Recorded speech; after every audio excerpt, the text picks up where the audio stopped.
Jangan lupa subscribe channel YouTube TVRI Bengkulu, like, komen, dan nyalakan notifikasinya.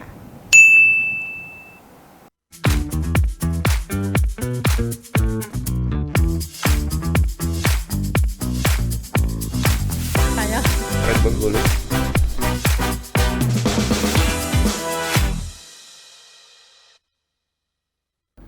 Balik lagi di Opini, obrolan pagi ini masih dengan tema yang sama, yaitu buruh nasibmu kini.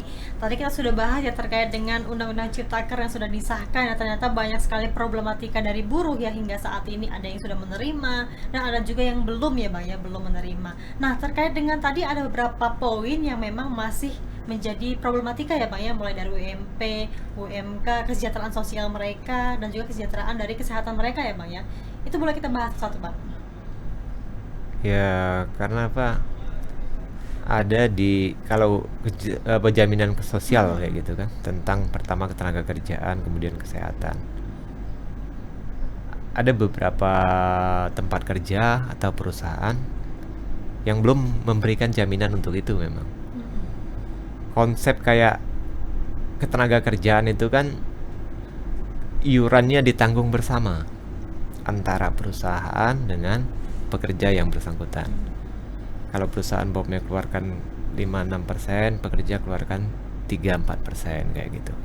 Itu untuk di ketenaga kerjaan.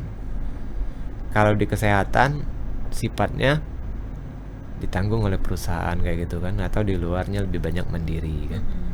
Nah, ini tidak seluruh perusahaan bisa memenuhi itu. Umpamanya kayak di ketenaga kerjaan itu tanggungannya ada 4. Ada kesehatan, ada kematian, pensiun dan lain sebagainya, itu kan kecelakaan kerja. Ada perusahaan cuma tanggung 2 aja dari 4 tambah kesehatan kayak gitu kan. Kalau di Bengkulu ini kayaknya umpamanya tiap tahun biasanya teman-teman BPJS ketenagaan kerjaan itu ada lomba namanya Paritrana Award, itu untuk menilai perusahaan-perusahaan yang aktif dalam BPJS gitu kayak gitu. Nah inilah persoalannya tadi Mbak. Nah, kita bicara yang dasar-dasar tadi umpamanya kan tentang UMP, jaminan sosial segala macam. Ini yang oleh teman-teman buruh pekerja ingin dipertahankan sih. Belum bicara ingin menguatkan, ini pertahankan aja dulu ini dasar-dasar ini kan. Umpamanya terkait UMP. Tadi kan terkait tentang ketenaga kerjaan jaminan sosial ya. UMP ini tiap tahun dinaikkan, diputuskan untuk naik atau dibahas untuk naik. Para pekerja menunggu UMP. Naik nggak UMP? Gaji kami naik juga nggak? Naik nggak UMP? Gaji kami naik juga nggak? Padahal Mbak, UMP itu upah dasar. UMP ini jaring pengaman kalau dalam bahasa di undang-undang. Artinya UMP itu adalah upah untuk pekerja lajang di tahun pertama kerja. Iya benar. Itu di undang-undang. Jadi kita lajang tahun pertama masuk kerja itu UMP. Tapi kalau di tahun kedua, ketiga dan keempat ada pola penghitungan upah tersendiri.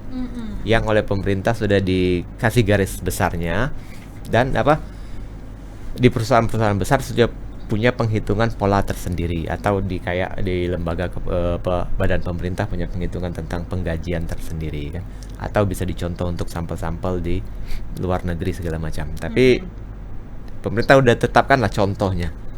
Itu disebut dengan struktur dan skala upah.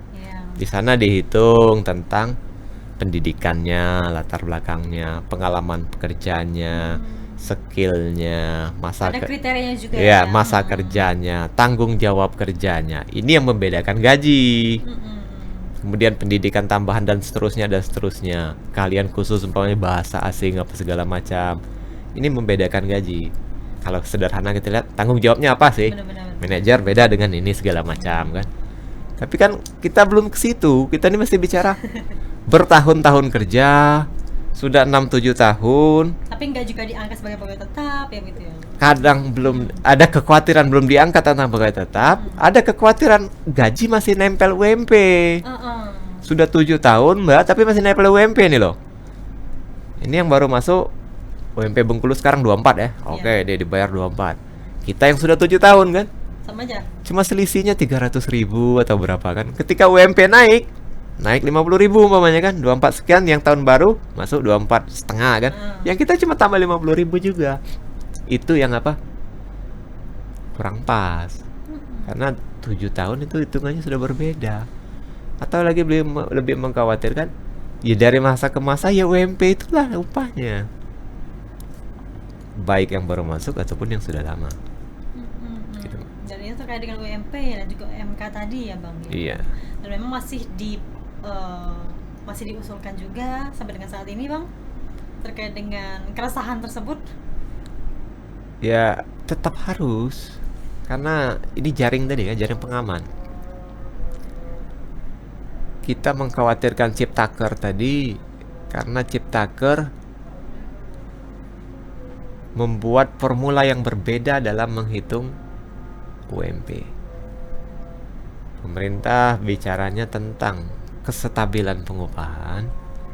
Pekerja melihatnya ini jaminan pengupahan yang tidak bakal naik kayak gitu kan. Kesempatan untuk tidak bakal naik. Perbedaan antara Undang-Undang 13 dengan Undang-Undang Ciptaker ini. Nah, ini bergeser kan, dia tentu perjuangannya tambah keras. Jadi tiap tahun ya UMP-nya mesti diperjuangkan terus. Apalagi semenjak ada Ciptaker yang angka kenaikannya sudah diterapkan dalam formula, dalam rumus kan. Ya bisa dihitung 1-2% kayak gitu, 1-2%.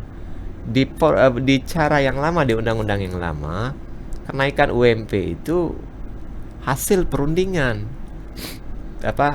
tripartit antara 3 unsur melalui Dewan Pengupahan. Ada pekerja, ada pengusaha, ada pemerintah. Jadi antara pekerja dan pengusaha bisa melakukan perundingan, pemerintah setuju kayak gitu. Itu di metode yang lama. Kalau sekarang enggak, formulanya ada, angkanya tinggal dimasukkan, ada inflasi, ada pertumbuhan ekonomi, ada segala macam, hasilnya langsung keluar. Jadi ruang berundingnya, bermusyawarahnya antara pekerja dan pengusaha semakin kecil. Atau bisa disebut dengan lain, ya sudah ada rumusannya sih. Apalagi mau dirunding kan, naiknya segitu-gitu aja juga. Di luar itu tadi kita bicarakan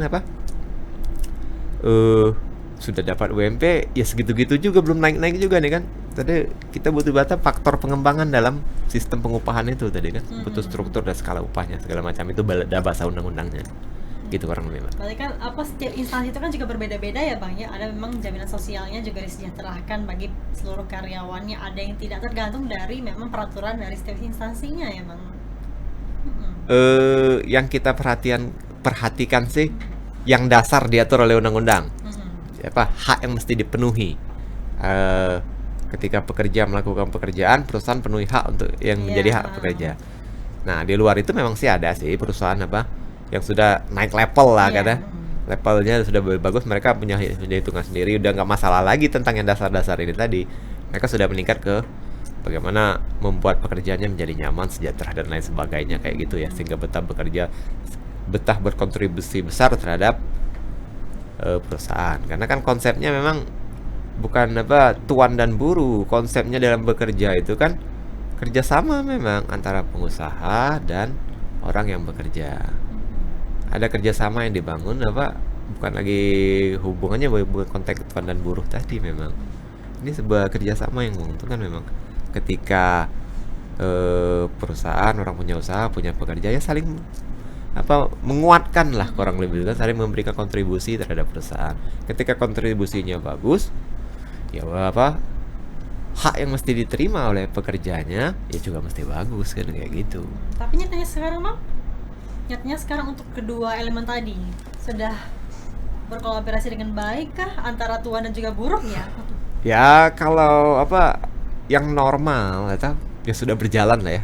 Perusahaannya sudah stabil, sudah besar kayak gitu, atau sudah lama berusaha mengikuti yang diperintahkan oleh undang-undang. Ada yang juga kadang nggak mau ngikut kan kayak gitu Mbak. Bagus sih hubungannya. pekerja punya kesempatan bikin serikat, menyampaikan pendapat, kemudian ada rundingan upah di dalam perusahaan ya, Iya. bukan melalui UMP Dewan Pengupahan tadi. Di luar dari itu ya. Ketentuan undang-undangnya bisa ada tuh.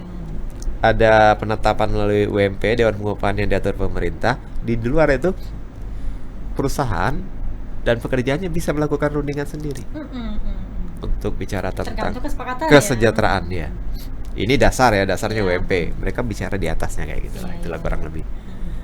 Itu ada. Dan apa kalau bicara kebalikannya ada juga yang belum UMP segala macam kayak gitulah. Ya itu tadi memang apa perjuangannya masih yang dasar-dasar gitu loh. Tapi kalau untuk hak-hak sekarang nih para buruh,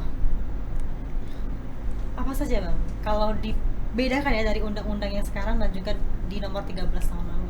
Sama aja kayak Sama tadi aja memang tadi. apa bicaranya masih Masih seputar itu ya. upah, masih bicara sangon, masih bicara cuti. Berarti emang dari dulu sampai dengan sekarang pembahasannya itu aja memang permasalahannya. Ya udah puluhan tahun mbak. Oh, iya. Ini pembahasan puluhan tahun ya pak. Sesuai peningkatan zaman lah kayak gitu kan. Sesuai dengan pertumbuhan ekonomi suatu bangsa, suatu usaha dan segala macam. Pembahasannya masih gitu. Karena ada hak-hak dasar tadi bahasanya kan, berarti ada batasan. Batasan ini yang mesti dijaga dulu kayak gitu kan. Ya itu.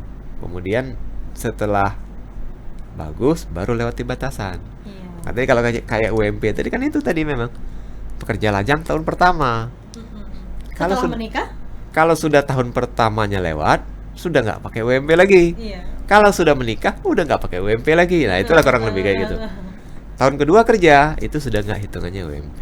Oke, Bang Deddy kita jeda dulu. Nanti kita bahas lagi terkait dengan tema kita yaitu buruh nasibmu kini. Pemirsa kami akan kembali setelah jeda pariwara berikut ini.